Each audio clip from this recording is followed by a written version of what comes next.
so hesitant to do this video.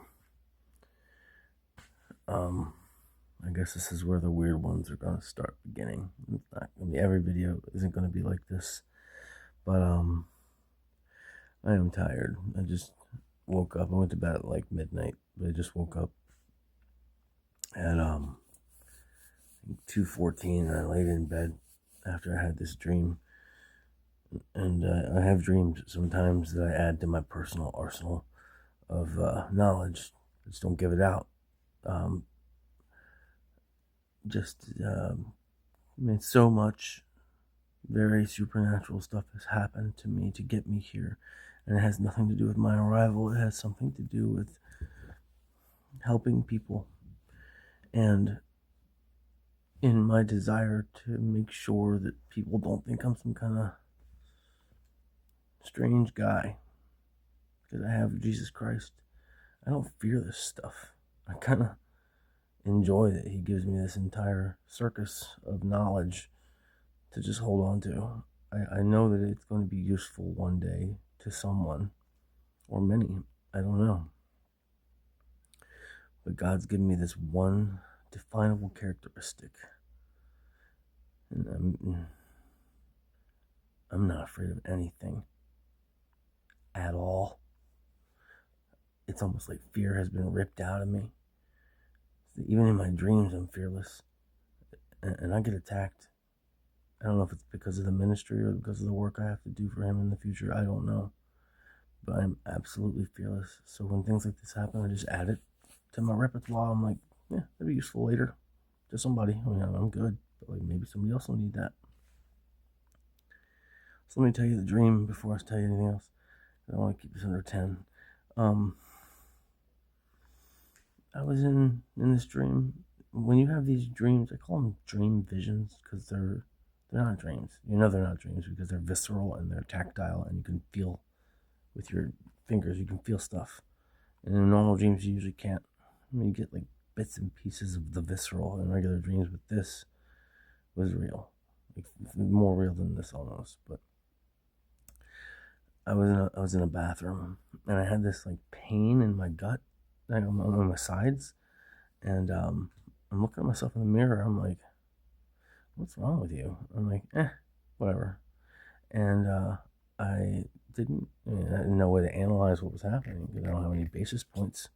So I walk away. I'm like walking out of this bathroom. I've never been in a bathroom like this before, but it was still a bathroom. It wasn't like special. It was just different. And I'm walking out, and the exit door of the bathroom had these glass windows on either side of it that were like frosted. And there was two parts of the bathroom, like one over here and one over here, but they were separated by a partition wall between the two parts.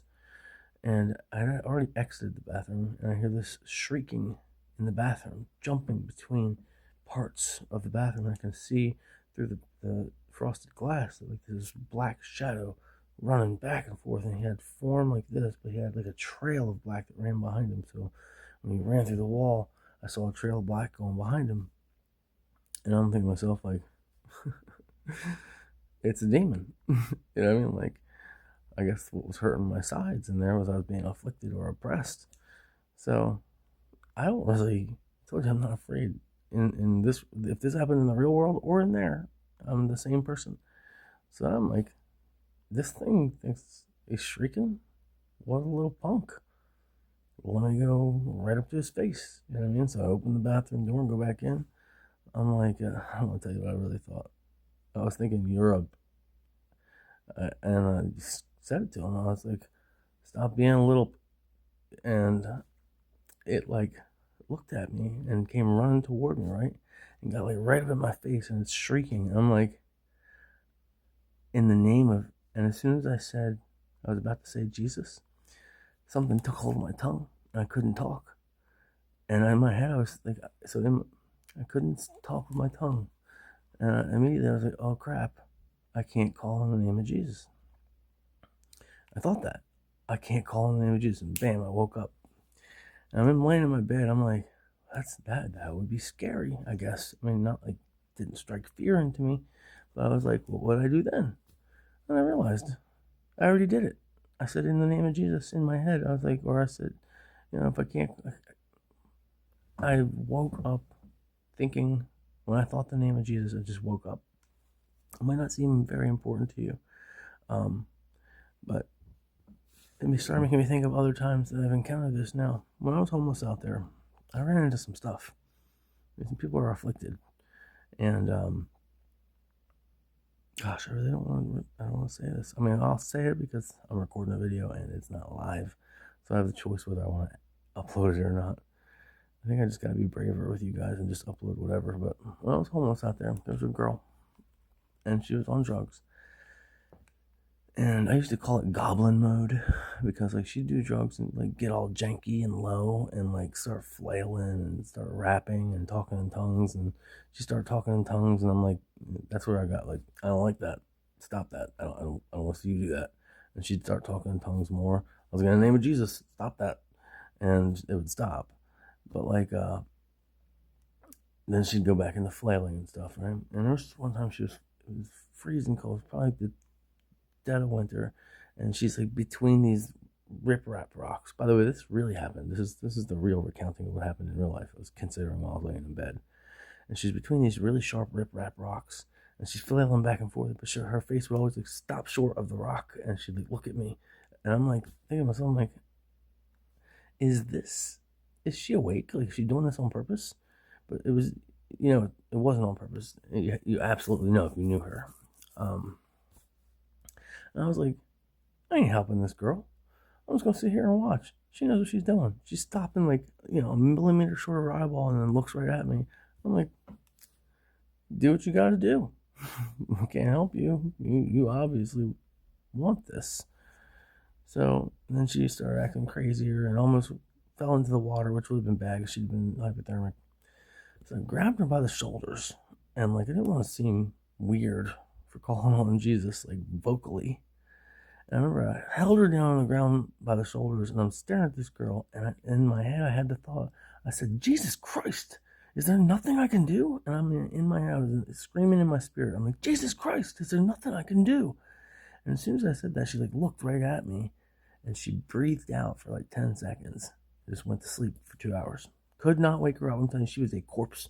I'm shaking her, lifting her. So I just basically held her there in the mud so that she wouldn't go hypothermic. I could sit on my butt. So I had her like laying across me. I was holding her to make sure she didn't get cold because it was wet mud. You know what I mean? And I sat there for 2 hours till she woke back up. And she's like, what happened? I'm like, I don't know what just happened, but it freaked me out. And we're leaving. You know what I mean? Like, we went to the hospital. But this dream reminded me of that because I couldn't say Jesus' name. That's where the power comes from. All right, look at the time. Sorry. Okay. Remember this. I'm giving you this little piece of information. Jesus came here and did all kinds of miracles. But one of the main ones he did, like 1 in 4 of his miracles, was casting out demons. As white people, specifically pointing at us, we don't really talk about the demons. We don't hear about that in church. But it's a major part of his ministry. It's a big thing he did for part of his miracles. So we need to remember those things. I'm giving you a little piece of information here. If you are ever in a situation, if it ever happens, I'll say I will, where you cannot use your tongue, think the name of Jesus. Say, oh, I guess this is one of those times I have to flex my brain and use the name of Jesus in my head. Say, Jesus Christ, I need you. I don't know what else to say in this message. I really don't want to post it, but I don't want this ministry to get weird. But unfortunately, I've seen some weird things, and I don't think that they were meant for me. I mean, I'm already through it. I mean, I'm sure I'll be tested and afflicted in other ways, but like, this is now time to start imparting the things that I've learned for you guys, because darkness is going to increase. It's like I used to do martial arts and boxing. You practice. You don't just go out there and do it. This is going to be like spiritual exercise. So just think it. Just know, oh, if that ever happened to me, I'll call in the name of Jesus. And think about it and practice it every day, okay? I'm running out of time, so I just want you to practice it. Call in the name of Jesus internally every day. Love you. Bye.